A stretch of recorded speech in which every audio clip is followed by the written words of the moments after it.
Bonjour à tous. Dans cette vidéo, nous vous exposons les résultats d'une enquête menée par le service de méthodologie et formation de l'Université de Mons durant cette année 2024 au sujet de la tricherie et son jugement moral chez des élèves belges francophones du début de l'enseignement secondaire à travers l'utilisation de planches de bande dessinée. L'école est pour beaucoup d'élèves le synonyme d'examen et de contrôle, mais aussi, hélas, de fraude en tout genre.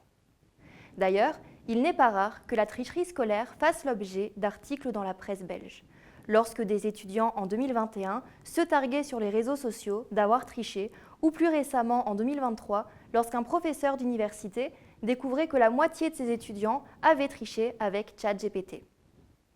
Et pourtant, malgré ces constats, la tricherie scolaire reste un sujet très peu étudié dans l'enseignement obligatoire en Belgique. Il faut donc remonter en 2009 pour obtenir des chiffres précis en France grâce aux recherches de Guibert et Michaud, constatant que 70,5% des étudiants de l'enseignement supérieur français interrogés avaient déjà triché au cours de leur scolarité. Parmi eux, c'est au collège que les étudiants ont été les plus nombreux à déclarer avoir triché, 48,3%. Les collégiens seraient, sur base de cette étude, le public le plus enclin à tricher en France. Chez nous, ce public correspond approximativement aux élèves du premier degré de l'enseignement secondaire. Mais avant d'aller plus loin, il convient de s'accorder sur la définition de la tricherie scolaire. Il s'agit de tout moyen frauduleux et illicite employé par les étudiants pour réussir leurs contrôles et examens, tels que le fait de copier sur le voisin, celui de communiquer lors des épreuves, l'usage d'antisèche ou de tout autre support interdit. Les recherches ont identifié plusieurs caractéristiques attribuables aux étudiants tricheurs.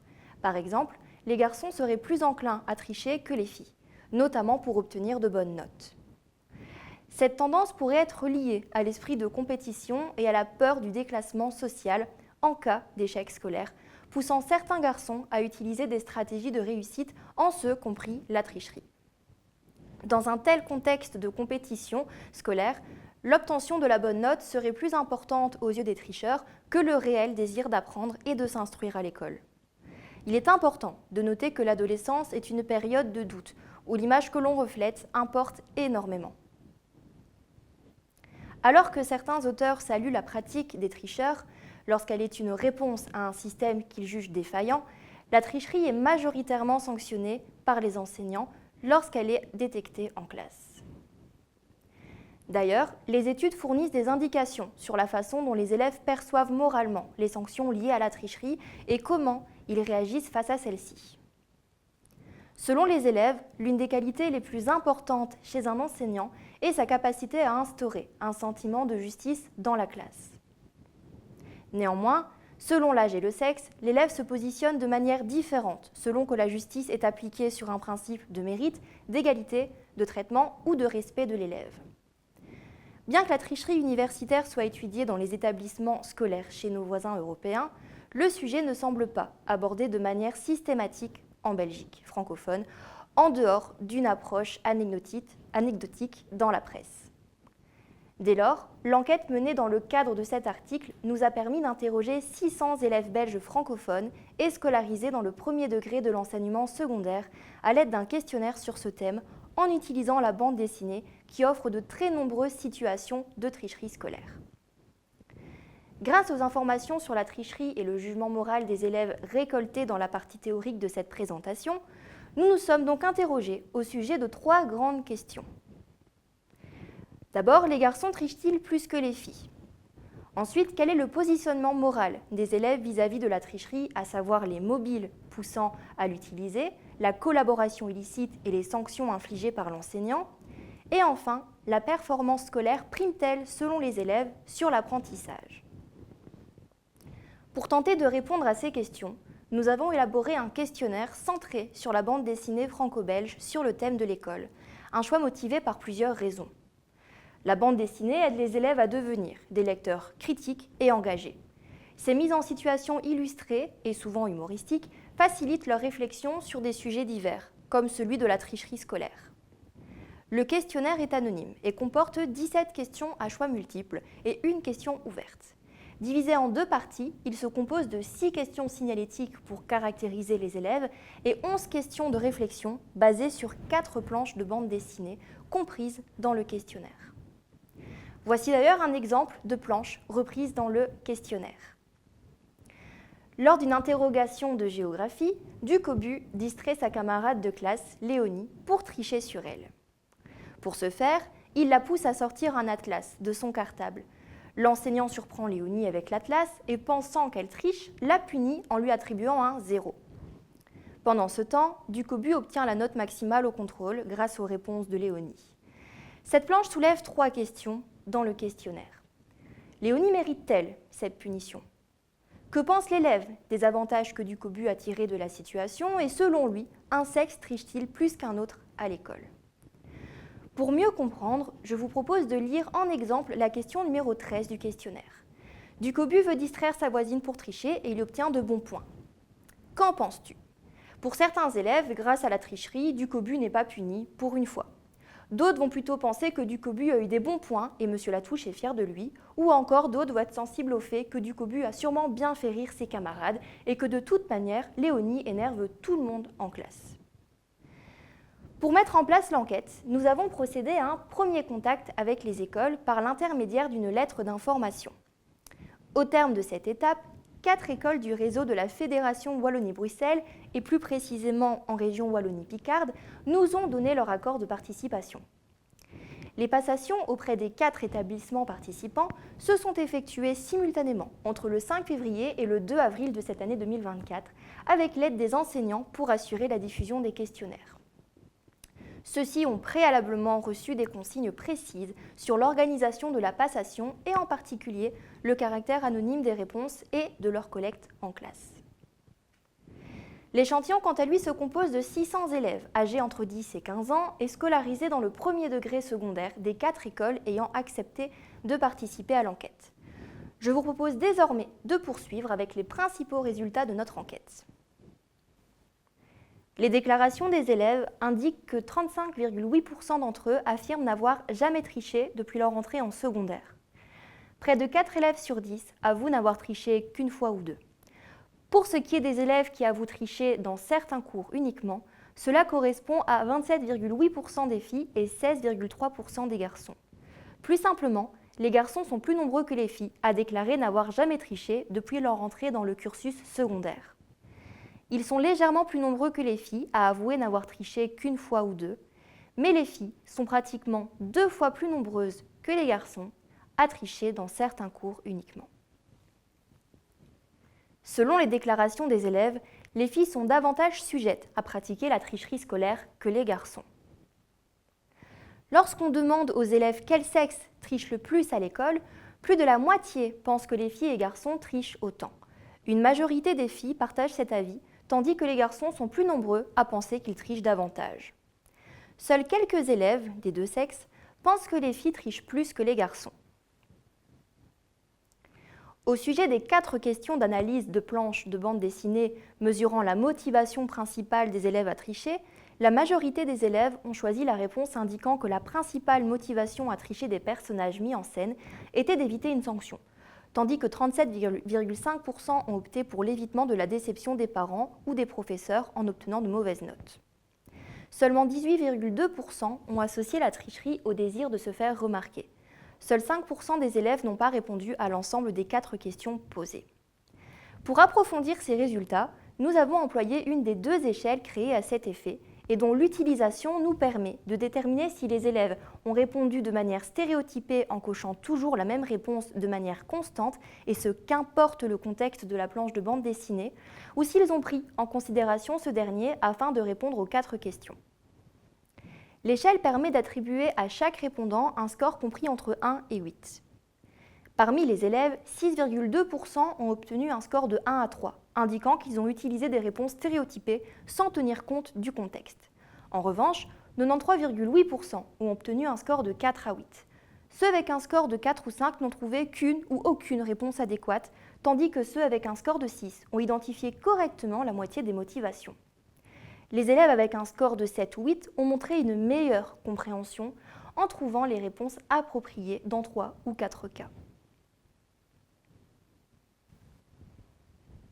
Sur les 4 questions visant à évaluer la capacité des élèves à identifier le principe de justice approprié pour sanctionner la tricherie, les résultats montrent qu'en moyenne, 36% des élèves préfèrent une sanction fondée sur l'égalité de traitement.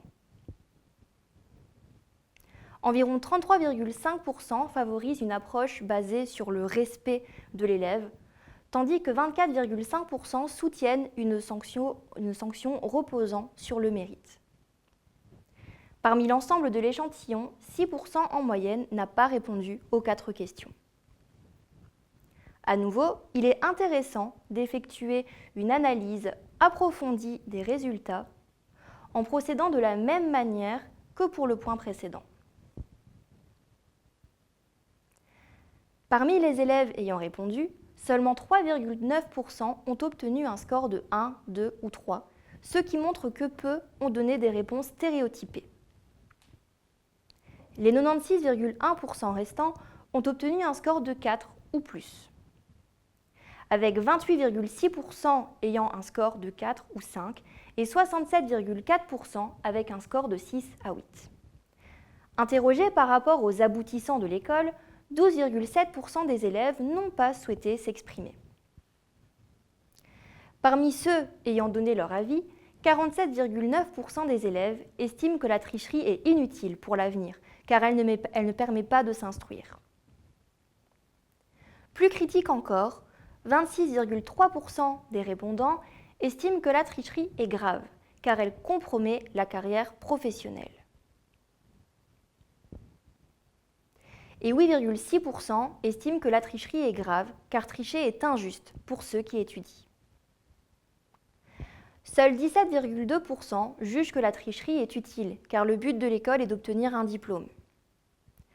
Pour aller plus loin, une analyse textuelle nous a permis de recueillir précisément la position des élèves sur l'utilisation de la tricherie scolaire. Pour les élèves défavorables à son utilisation, ils citent, par exemple, « La personne qui triche ne retient pas et ne peut pas apprendre de ses erreurs ». A contrario, les élèves favorables à la tricherie scolaire justifient leur choix en citant, par exemple, « La triche montre que les élèves ne sont pas des robots et c'est naturel de tricher ». Il cite aussi, parfois, un élève peut rater son contrôle, même s'il a étudié, donc ça peut l'aider s'il a des difficultés.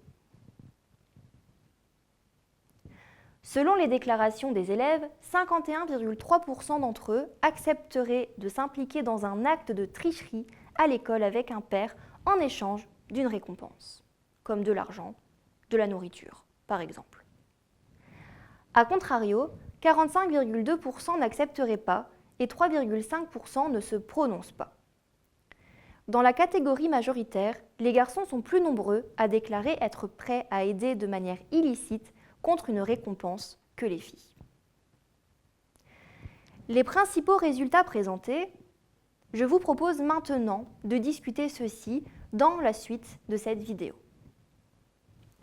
Bien que la littérature scientifique suggère que les garçons sont plus enclins à tricher, nos résultats montrent que les filles trichent plus fréquemment, notamment dans les cours où le risque de se faire prendre est moindre.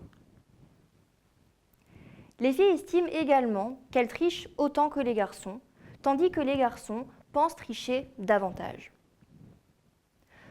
Notre enquête montre que la plupart des élèves parviennent à identifier correctement le principe de justice en jeu, confirmant les observations de Friand et ses collègues, selon lesquelles les élèves agissent comme des philosophes moraux.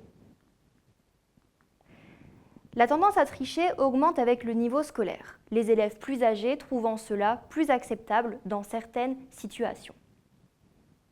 La pression pour obtenir de bonnes notes pousse les élèves à tricher, surtout lorsque des récompenses sont en jeu. Bien que la plupart des élèves soient conscients des conséquences de la tricherie, 15% d'entre eux la considèrent utile, notamment pour obtenir un diplôme. La compétition académique détourne l'attention de l'apprentissage et peut normaliser la tricherie comme un moyen acceptable d'atteindre ses objectifs. Environ la moitié des élèves se disent prêts à tricher pour une récompense, ce qui rejoint les observations de Magoja et Claes, selon lesquelles les adolescents pourraient tricher pour maintenir une harmonie sociale ou obtenir un statut. Je vous propose de clôturer petit à petit cette présentation en vous exposant les limites et les perspectives de cette recherche. Bien que l'échantillon d'élèves soit relativement important, les résultats ne peuvent pas être généralisés à l'ensemble de la Fédération Wallonie-Bruxelles. Il aurait été préférable de prétester le questionnaire auprès d'un petit échantillon avant de le diffuser dans les 4 écoles participantes. La diffusion des questionnaires par les enseignants pourrait avoir influencé les réponses des élèves malgré l'anonymat. Pour minimiser ce biais, un chercheur unique aurait été idéal pour administrer les questionnaires de manière neutre. Enfin, l'utilisation de bandes dessinées populaires, comme l'élève du Cobu et Titeuf, pourrait avoir influencé les réponses des élèves qui n'auraient peut-être pas répondu de la même manière si les personnages leur étaient inconnus. Pour rendre cette enquête applicable à l'ensemble des écoles de la Fédération Wallonie-Bruxelles, il serait nécessaire d'élargir l'étude au-delà de la Wallonie-Picarde et d'augmenter la taille de l'échantillon. Cela permettrait des analyses plus détaillées, en tenant compte de facteurs comme l'indice socio-économique des établissements et autres. Étendre l'enquête à tous les niveaux scolaires offrirait une meilleure compréhension des dynamiques de tricherie, notamment chez les élèves en difficulté. Il serait aussi utile d'examiner la complicité dans la tricherie en classe pour comparer la tricherie motivée par l'altruisme à celle motivée par un bénéfice personnel et d'évaluer l'impact des politiques éducatives nationales en les comparant avec d'autres systèmes éducatifs, notamment ceux des pays nordiques. Une enquête axée sur le genre pourrait aussi être pertinente, notamment pour comprendre les différences dans les comportements de tricherie entre les sexes et explorer les mécanismes psychologiques et sociaux impliqués. Comparer ces résultats avec ceux d'autres contextes culturels ou niveaux d'éducation pourrait révéler des phénomènes universels ou spécifiques. Enfin, l'utilisation de la bande dessinée dans l'élaboration de l'outil d'enquête a montré son potentiel pour stimuler la réflexion critique des élèves. Il serait intéressant de chercher davantage l'intégration de la bande dessinée en classe et d'examiner la représentation des personnages féminins dans les médias pour mieux comprendre les stéréotypes liés à la tricherie. Voici qui clôture cette présentation vidéo. Nous vous remercions pour votre écoute et tenons à remercier les 4 écoles secondaires qui nous ont accordé leur confiance dans la réalisation de cette étude et plus précisément les équipes pédagogiques de l'Athénée Royal d'Anguin, l'Athénée Royal Robert Campin de Tournai, l'Athénée Royal de Pérué et l'Athénée Royal Fernand Jacquemin de Comines.